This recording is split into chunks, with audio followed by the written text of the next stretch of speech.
Match మారినా, వేదిక మారినా సంచలన బ్యాటర్ వైభవ్ సూర్యవంశీ జోరు మాత్రం తగ్గడం లేదు. మరోసారి అసాధారణ ఆట కనబరిచిన అతడు ఈ క్రమంలో వరుసగా రికార్డులు కొల్లగొడుతూ పోయాడు. ఐపీఎల్ 2026లో భాగంగా బుధవారం జరిగిన సన్ రైజర్స్ హైదరాబాద్తో జరిగిన మ్యాచ్లో 15 ఏళ్ల వైభవ్ విధ్వంసం అయితే సృష్టించాడు. ఎస్ఆర్హెచ్ కెప్టెన్ పాట్ కమిన్స్ వేసిన తొలి ఓవర్లో 6తో దూకుడు మొదలుపెట్టిన అతడు మలింగ వేసిన తర్వాతి ఓవర్లో మరో 6 కొట్టాడు. ఆపై కమిన్స్ మరుసటి ఓవర్లో ఒక 4, వరుసగా 3 6లు బాది వైభవ్ తానేంటో చూపించాడు.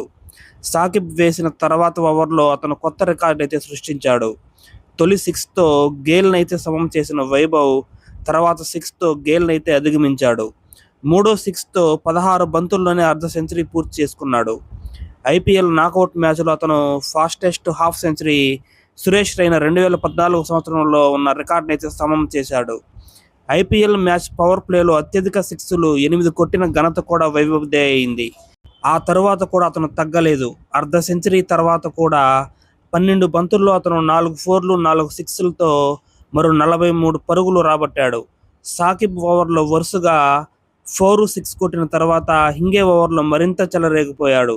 వరుసగా 2 4లు 2 6లు బాది అతను 97కి అయితే చేరుకున్నాడు. తర్వాత బంతికి 3 పరుగులు రాబడితే ఐపీఎల్లో ఫాస్టెస్ట్ సెంచరీ 30 బంతుల్లో క్రిస్ గేల్ రికార్డును ఉన్న సెంచరీ రికార్డును అయితే బదులు కొట్టేవాడు. మరో భారీ షాట్కు ప్రయత్నించి క్యాచ్ ఇవ్వడంతో 29వ బంతికి అతని అద్భుత ఇన్నింగ్స్ అయితే తెరపడిందని చెప్పొచ్చు. సూర్యవంశీ అవుట్ అయ్యాక మైదానాన్ని వీడడానికి ఇష్టపడలేదు. అనవసర షాట్ ఆడి అవుట్ అయ్యానన్న బాధతో అతను కాసేపు మైదానంలోనే ఉండిపోయాడు. ఇక ఫాస్టెస్ట్ సెంచరీ మిస్ అవ్వడంపై వైభవ్ సూర్యవంశీ కీలక వ్యాఖ్యలు అయితే చేశాడు. నిజానికి ఆ షాట్ ఆడే సమయంలో నా సెంచరీ గురించి అస్సలు ఆలోచించలేదు. కానీ ఫీల్డర్ను చూసిన తర్వాత నా మైండ్ మార్చుకున్నాను. అందుకే టైమింగ్ తప్పింది. ఒకవేళ నేను ముందు అనుకున్నట్టుగా థర్డ్ మ్యాన్ దిశగా షాట్ ఆడి ఉంటే బంతి ఈజీగా బౌండరీ లైన్ దాటిపోయేదని చెప్పాడు. కానీ నేను బంతిని స్ట్రైట్గా కొట్టడానికి ప్రయత్నించినాను.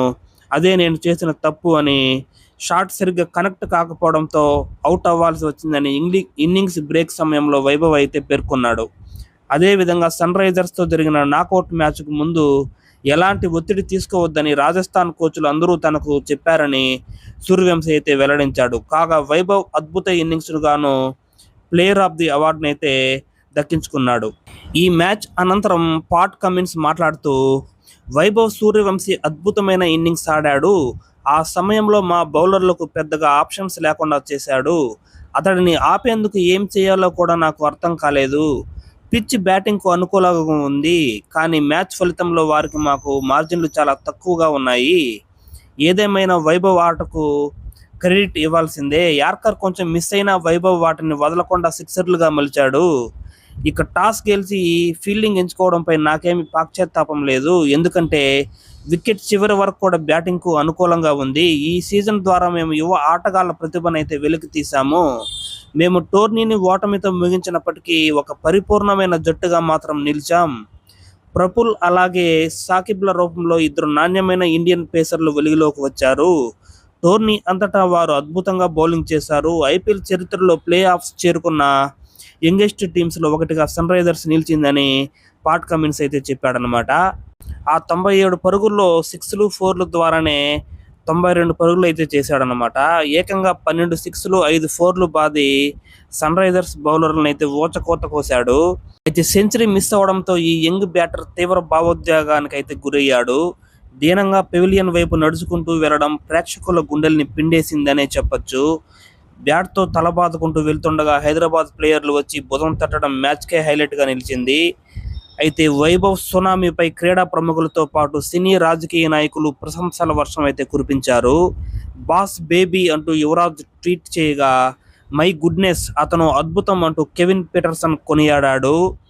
వైభవ్ బ్యాట్ స్వింగ్ అద్భుతం అని సచిన్ ట్వీట్ చేశాడు. అంతేకాదు కాంగ్రెస్ సీనియర్ నేత చిదంబరం ఎప్పటికీ గుర్తుండిపోయే ఇన్నింగ్స్ అనగా వైభవ్ సృష్టించిన హర్రర్ నుండి తేరుకోవడానికి 5 నిమిషాలు పట్టిందని నటుడు రాహుల్ రవీంద్రన్ ప్రశంసించాడు. ఇక ఐపీఎల్లోని అన్ని జట్ల అభిమానులు వైభవ్ ఆటకైతే ఫిదా అయిపోయారని చెప్పచ్చు. ఓకే ఫ్రెండ్స్, మరొక ఇంట్రెస్టింగ్ వీడియోతో మళ్ళీ కలుసుకుందాం. Thank you.